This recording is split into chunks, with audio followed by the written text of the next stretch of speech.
Alrighty guys, so more YXZ fun. I know everyone's saying you should just give up on this thing and get a Talon. Don't worry, I already ordered a Talon.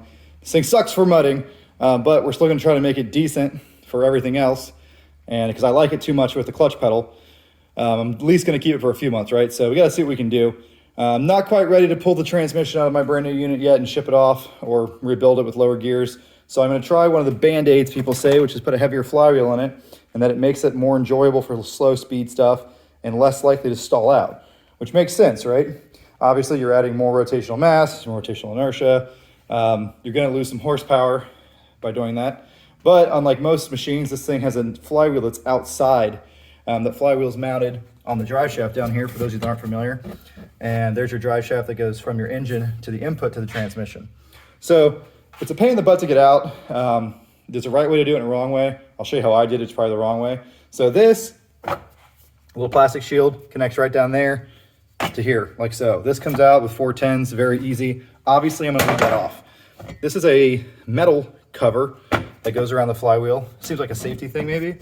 To get that out, first you pull this up, like so. You see that? And then you pull this side cover off right here, which is what you'd have to do to check your fluid down here anyways, to check your transmission fluid. I'm about to do an oil change on it, so it seemed like a good time to do all this together, change the fluid, and also install the flywheel.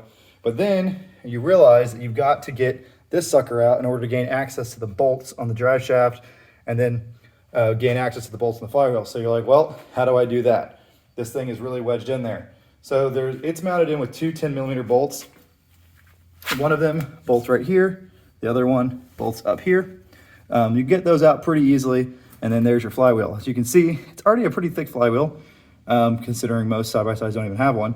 But there's no primary clutch on here, right? The primary clutch kind of acts like a flywheel on a belt-driven machine. So that's what we're trying to replace, but it had that shroud around it. So you gotta remove some more plastics.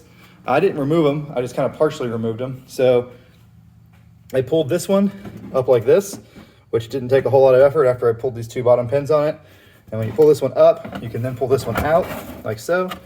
See how that kind of bows like that? I didn't want to pull all this out again, and this whole floor tray is a pain in the butt. And now I've got pretty good access in here to the flywheel. So now I just got to pull the screws off, take the drive shaft out, and replace it.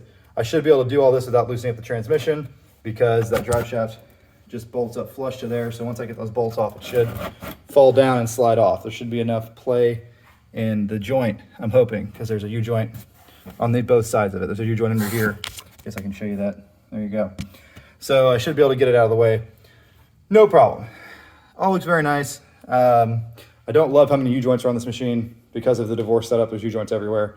And I don't really know the point of this cover, but I'm gonna leave it off because if I ever have to do this again, I'm not messing with that again. Too much of a fight with all the plastic. So that'll go in the giant pile of parts I have deleted from the YXZ, along with all the emission stuff. Because what is this flywheel really gonna do? Rub on this piece of plastic? Oh no, who cares? I don't think it's gonna disintegrate and kill anyone. So time to start leaving shit off to make it easy on myself and save weight. Do I think it's gonna make a difference? No. I'm mostly doing it just to test it for you guys. So you're welcome, but it's worth a shot. All right, so there's the drive shaft out of the way. It took all of like, I don't know, 2 minutes. There's hardly any angle on it, so the phasing isn't super important, but I did mark it so I can put it back in the same way it came out. There's a nice slip joint there with an O-ring. You can see there's some pretty good grease in there. So not too bad. I also unbolted this little shield and flipped it out of the way. I left it on there because it does mount the fuel line, but that gave me really good access to get in there. And then once I got that out of the way, it was very simple. Just use the impact on these little bolts, little Allens, they came right out. They look like they have a little Loctite on them, so I'll put them back in with some blue. And now I've got to zip the flywheel off. So not too bad of a job once you get the plastics out of the way. Bungee cord to hold them out of the way, very helpful. Also removing the door, very helpful. Just two 8mm pins. But yeah, that part wasn't too bad. So there's the stock versus the aftermarket flywheel. Obviously, very different thickness. Stock one weighs 5.4 pounds, according to my scale.